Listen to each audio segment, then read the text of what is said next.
Hey, y'all, Scott Horton here for WallStreetWindow.com. Mike Swanson is a successful former hedge fund manager whose site is unique on the web. Subscribers are allowed a window into Mike's very real main account and receive announcements and explanations for all his market moves. The Federal Reserve has been inflating the money supply to finance the bank bailouts and terror war overseas. So Mike's betting on commodities, mining stocks, European markets, and other hedges against a depreciating dollar. Play along on paper or with real money, and then be your own judge of Mike's investment strategies. See what happens at WallStreetWindow.com.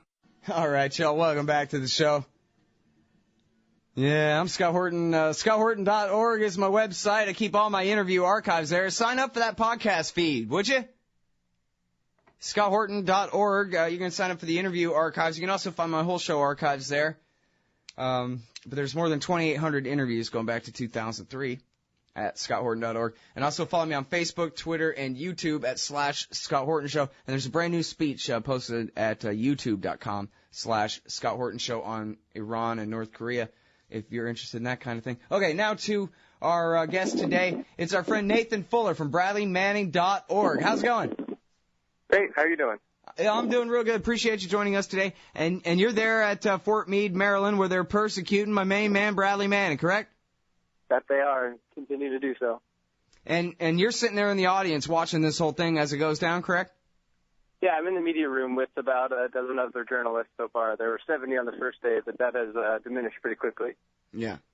All right. Well, substance is nothing. They just want a headline, most of those guys. The first day is worth the headline. But, okay, so let's see. It's been since, I guess, last Thursday, I think, was when we last spoke, and last time I got a good update on what happened. I guess, can we start with a little bit of a recap real quick here about there's some pretty embarrassing stories for the prosecution, I think, last week, where they weren't doing a very good job.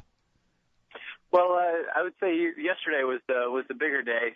Okay. As far as undermining the way the government has charged Manning in this case, it was pretty embarrassing, I thought. I mean, the government has long contended that Bradley released a video of a Guarani airstrike.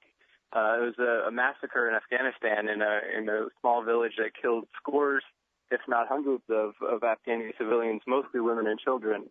And so Bradley is said to have released that video to WikiLeaks, but WikiLeaks has not published it.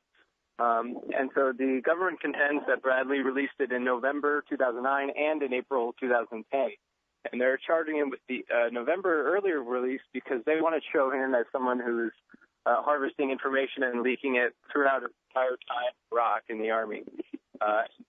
But yesterday's testimony pretty clearly rebutted that, as forensic expert David Shaver was testifying that there's no proof that there was any November 2009 release.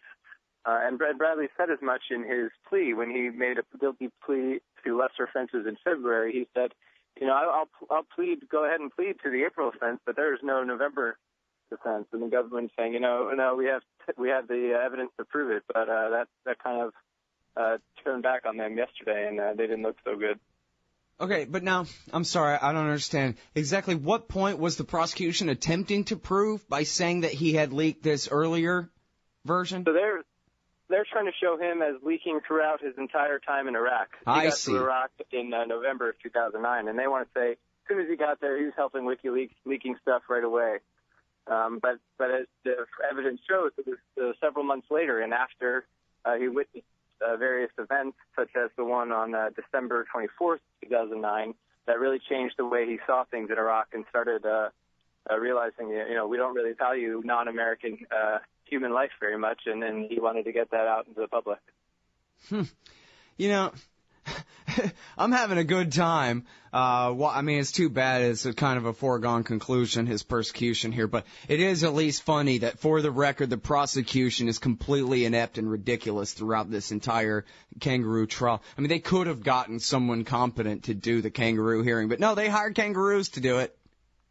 And in some cases telling blatant falsehoods. For example, in their opening statement, they said that forensics would show a clear match between these videos that Manning released and one that was in a U.S. Central Command folder, and the evidence shows that cannot be proven, that that's not true. They might not even be lying. They might actually just have no idea what they're talking about. That's certainly possible. Although it sounds like it to me. Say they know what they're doing. It sounds like it to me because if you think of the, which, not that I'm encouraging the government to hire a new qualified prosecutor or anything, but, the story that we talked about last week where, this made their opening statement and then on direct examination too, they claimed that this Excel sheet that Manning was putting together proved that he had been conspiring for a long time to do what he did and maybe conspiring with Assange. That was going to go toward proving he was conspiring with Assange, acting at Assange's direction instead of a source-journalist relationship, that they were co-conspirators and espionage kind of a thing. And then his commanding officer conceded under cross-examination that, oh, yeah, no, I told him to make the Excel sheet. Exactly. It just shows that they're trying to malign his character even when the facts just don't line up with what they're saying. His supervisor was saying he was doing his job as an intel analyst, and others who worked with him said he was the most organized that they'd ever seen, and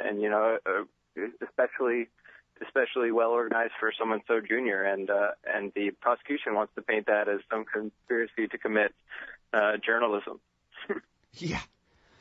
Well, and again, just my gut tells me, I mean, obviously they want to embellish, they want to paint him in the worst light. My gut tells me that these prosecutors are actually just really bad, Nathan, because I'll tell you, I one time testified at an armed robbery trial of the Quickie Mart, and I talked to this is just it's not a military thing, whatever, it's just a local Austin felony prosecution, right? But I talked with the assistant DA at the coffee shop, and I told her, this is everything that I know. This is, what you can get out of me on the stand as far as implicating this guy or whatever.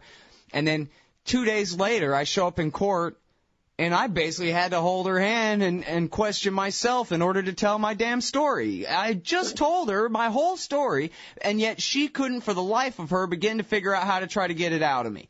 And because she was a stupid idiot. And I'm thinking that's what's going on here.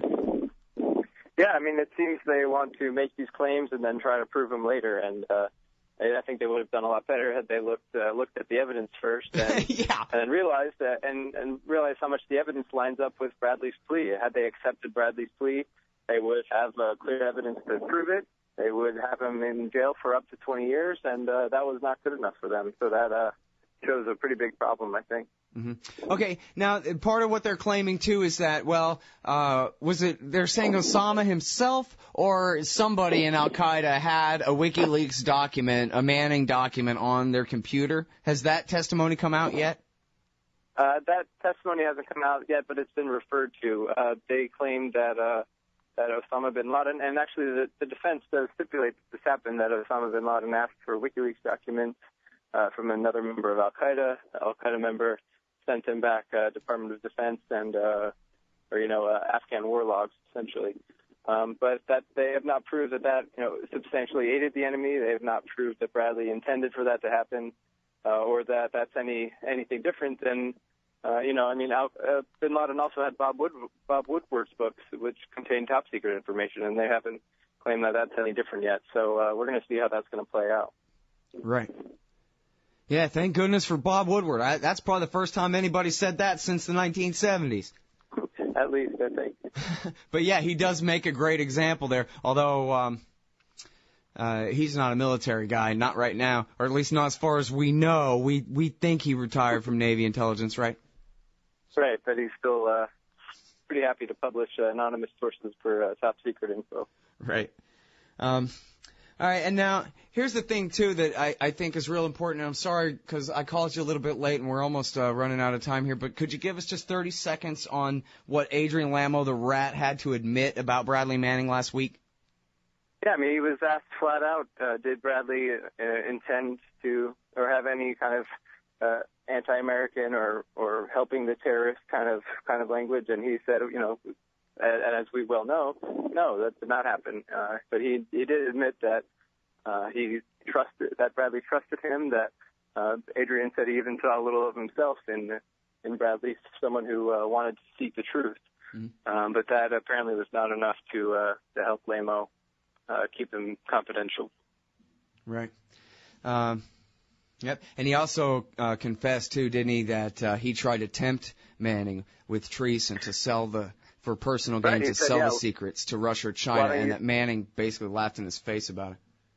Right, because the information... Thank you, Nathan. You're great, man. I appreciate it. Thank you.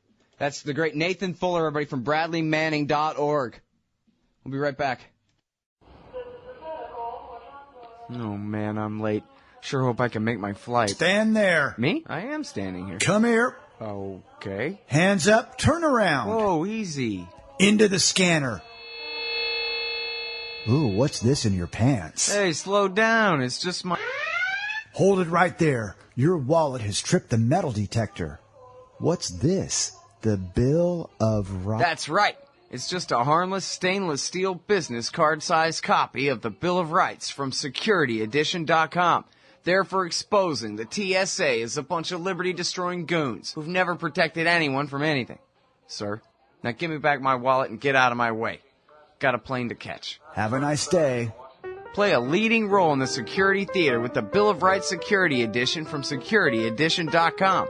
It's the size of a business card, so it fits right in your wallet, and it's guaranteed to trip the metal detectors wherever the police state goes. That's SecurityEdition.com. And don't forget their great Fourth Amendment socks. Hey guys, I got his laptop. Over at AIPAC, the leaders of the Israel lobby in Washington, D.C., they're constantly proclaiming unrivaled influence on Capitol Hill, and they should be proud. The NRA and AARP's efforts make them look like puppy dogs in comparison to the campaigns of intimidation regularly run by the neoconservatives and Israel firsters against their political enemies. But the Israel lobby does not remain unopposed. At the Council for the National Interest, they put America first, insisting on an end to the empire's unjustified support for Israel's aggression against its neighbors and those whose land it occupies, and pushing back against the lobby's determined campaign in favor of U.S. attacks against Israel's enemies. CNI also does groundbreaking work on the trouble with evangelical Christian Zionism and neocon-engineered Islamophobia and drumming up support for this costly and counterproductive policy. Please help support the efforts of the Council for the National Interest to create a peaceful, pro-American foreign policy. Just go to councilforthenationalinterest.org and click Donate under About Us at the top of the page. And thanks.